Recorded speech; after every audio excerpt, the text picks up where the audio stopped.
if produced in a large scale. But some that do produce within the garden can also use it as food. I'm making this farm to gain and to feed my children after my retirement. My retirement is not enough for me to sponsor my children in the school and to feed myself. Almost 15 years or more than. We do plant in upland, we plant in swampy land. So I have much experience about it. Everybody will not base on one line, but they put help. Like the other school children, after their school, they come to the farm. But with the father, we base on it every time. And as a real friend say, if government can support us with at least chemical, because you have many types of chemical whereby it is too cost when the people bring it down here. It is too cost. But if government can supply all those this thing, will give us in a cheaper price, it will help us more to produce more fruits.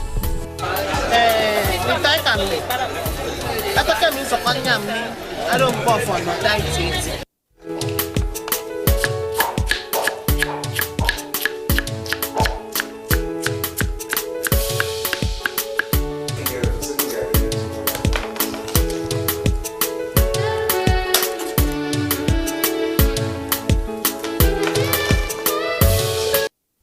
Can use okra as food. Some prefer to cook it and consume it with fufu or gari, as the case may be, depending on the area that you are coming from. It's what the popular food we know is a draw soup, always made of okra. As with all herbaceous plants with edible parts, okra has a lot of nutrients that the human body requires to function properly. Some nutritive values that can be found in okra. You have carbohydrate that contains about 33 kilocalories of energy. There is sugar content in okra, it is about 745 grams. You have the dietary fiber, about 3.2 grams. There is a fat content also in okra. It is about 0.19 grams. There is protein and vitamin. For protein, it is about 2.0 grams. Vitamin contains vitamin A, vitamin C, vitamin E, and vitamin K. You can also find some trace elements in okra, such as calcium, and it is about 82 milligram. Iron is about 0.62 milligram. Magnesium is about 57 milligram. Potassium is about 229 milligram, and zinc is about 0.58 milligram. Some researches recently have shown that okra has some medicinal value, that it can cure cancer, can reduce or normalize the cholesterol content, and also even the blood sugar levels in our body. Okra supplies proteins and vitamins to the body. It serves as roughage and promotes proper digestion. Okra is indigenous to tropical Africa. It can grow on any good soil and has been an accompaniment to most meals on several dining tables for centuries. It is only natural that we maximize its benefits by eating a lot of it to stay healthy and at the same time smile to the bank.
and thank you for joining us on the news on NCAA International. I'm Naja'atu Tijani, and these are the headlines. President Muhammadu Buhari addresses participants at the Russia-Africa Summit, calls for renewed commitment towards greater cooperation. United Nations commends Nigeria's impact on global affairs as Nigeria hands over rebuilt Abuja UN building. Plus, Chairman Independent National Electoral Commission re-echoes call for financial autonomy for the electoral umpire.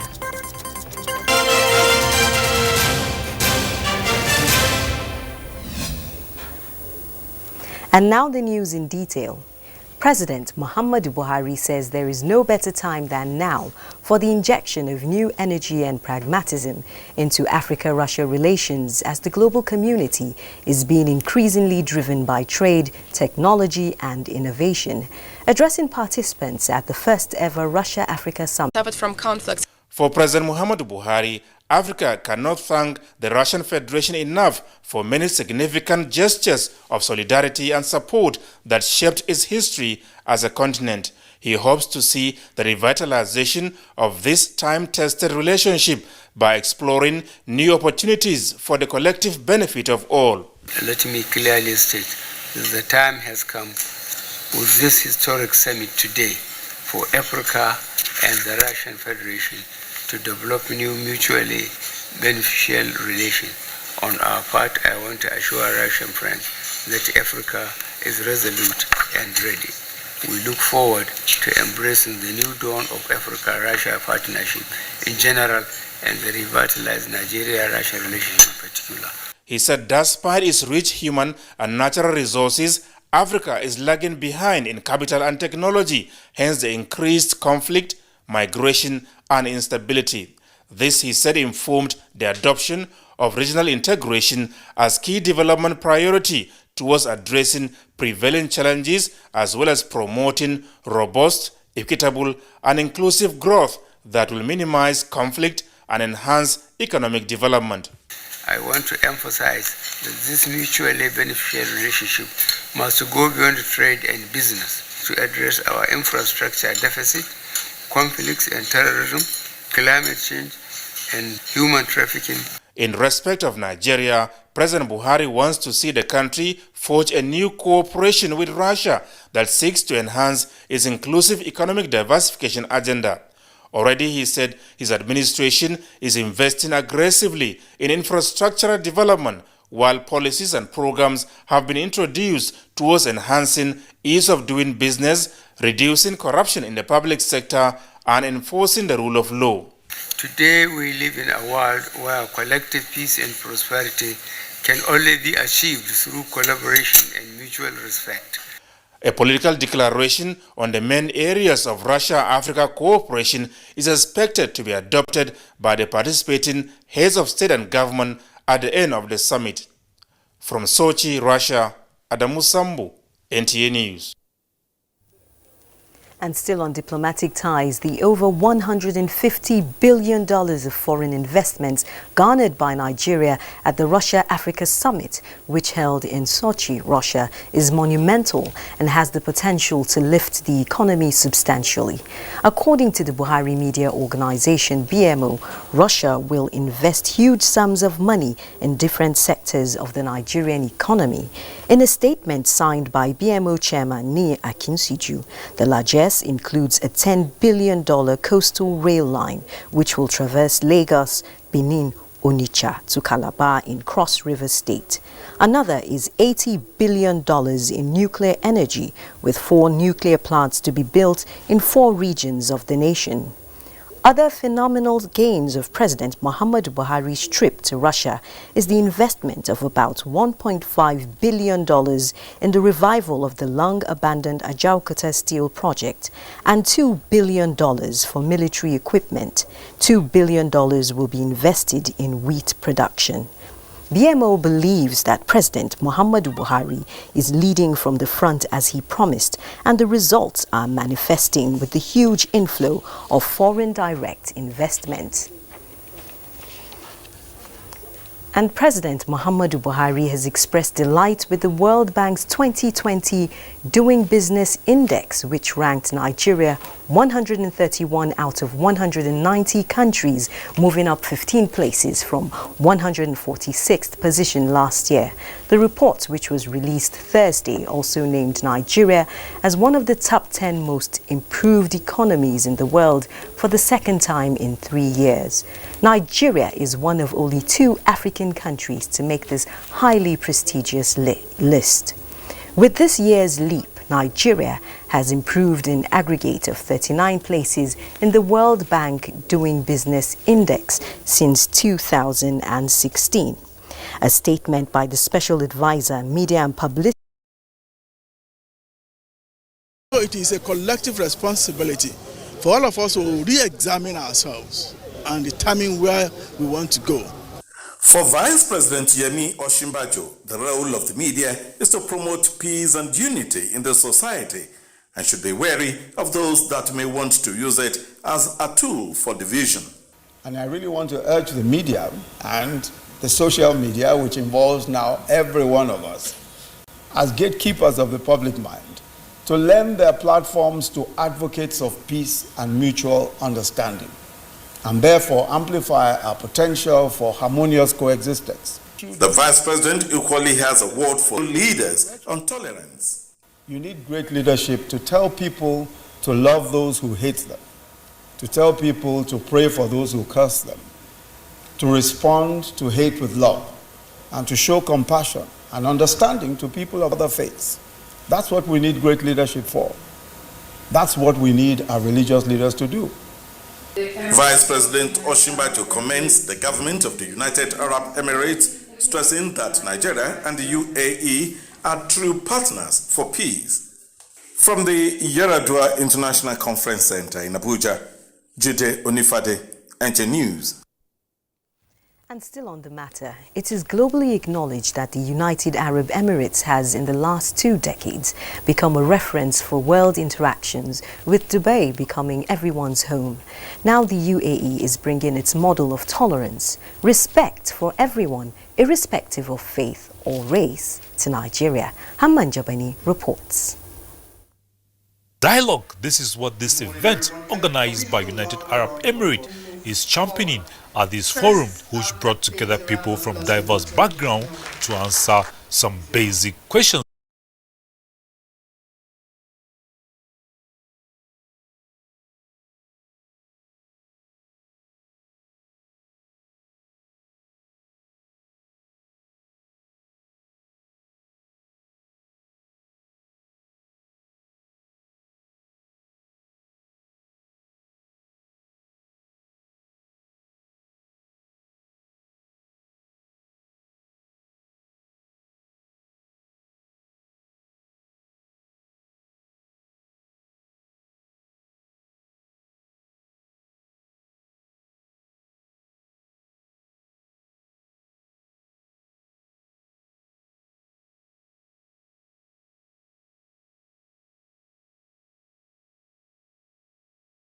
Development, it fosters security and then so many other things in our society. Lack of that peaceful coexistence, of course, we know what it causes in our society. It is believed here that dialogue such as this, if replicated at all levels and across all strata, will facilitate peaceful and harmonious coexistence and reduce to the barest minimum incidents of sectarial and communal conflicts. Hamman Jabani, NTA News. And on to judicial matters now. The National Judicial Council has recommended the appointment of 4 justices to the bench of the Supreme Court. In a statement, the NJC Director of Information, Soji Oye, says the council recommends the appointment of Justice John Tosho as the Chief Judge of the Federal High Court. The National Judicial Council also recommends the appointment of 4 heads of court and 13 judicial officers for federal and state high courts, as well as 1 one Qadi for the Sharia Court of Appeal. The council equally empanels committees to investigate 8 judges. In addition, the council approved the recommendation of 2 committees earlier set up to investigate Justice Winifred Effiong of Akwa Ibom State High Court of Justice and Justice Bello Aliu Gusau of High Court of Justice Zamfara State, which absolved them of any judicial misconduct. You're watching the news on NTA International. There'll be more updates after this timeout. Hey, you! And are you how to talk to? Sabi you now. It's in your mind, Abi. The person with them go help us. Baba Toros and Shangalo. Oga Legova, Mr. Sabi. And you know if we carry last for this one. A spear into the top corner.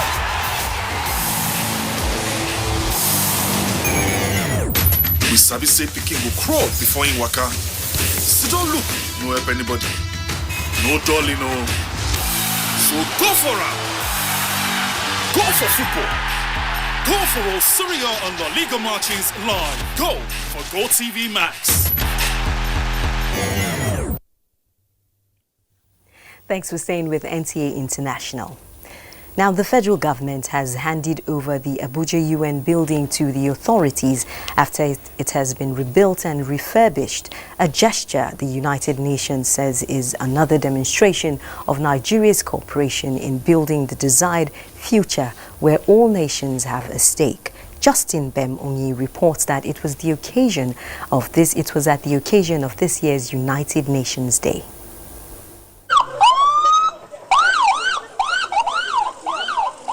These are pictures of Friday, 26th August 2011 at the UN House, Abuja. It was a dark day for the United Nations after a terrorist attack took lives and injured many. It's now 8 years down the line, and the Nigerian government is reopening the rebuilt building, which the United Nations describes as a show of unflinching commitment to multilateralism. Thank you, Nigeria, for providing such a beautiful house for the UN's home here. So today's reopening of the UN House demonstrates our collective commitment to continue addressing the complex challenges facing Nigeria, West Africa and the whole world. And today we renew our pledge. I assure you that the government of Nigeria is committed to the security of life and property of all the staff of the UN, their families and the institutions of the United Nations in Nigeria.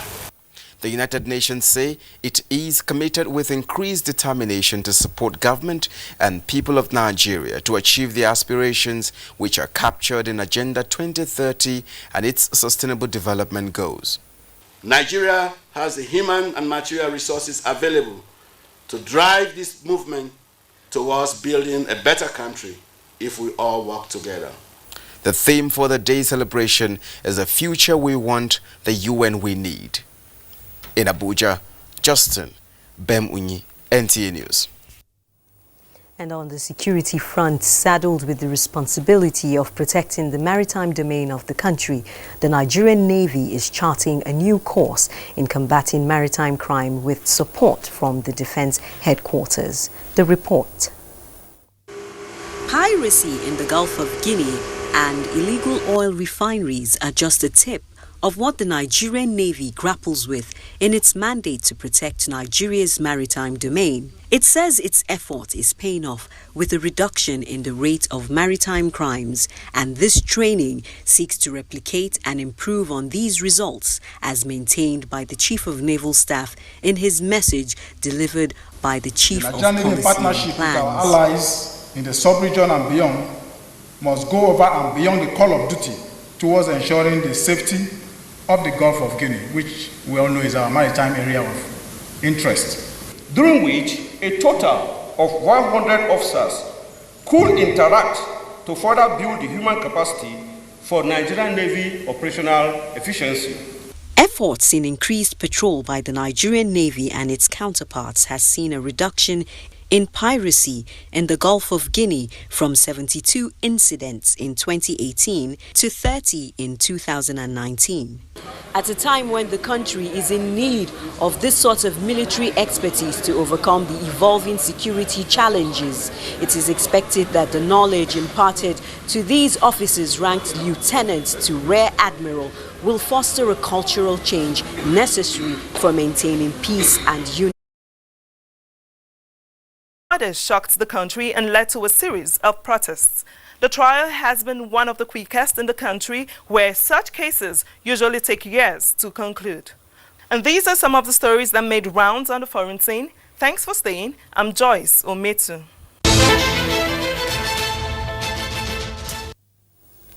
And from global news, we look at reactions which trail Nigeria's refund of IAAF overpayment to the AFN. Tamara Ibiwe tells us more on Sports Update. Reactions continue to trail Youth and Sports Development Minister Sunday Dare's approval of funds for the refund of International Association of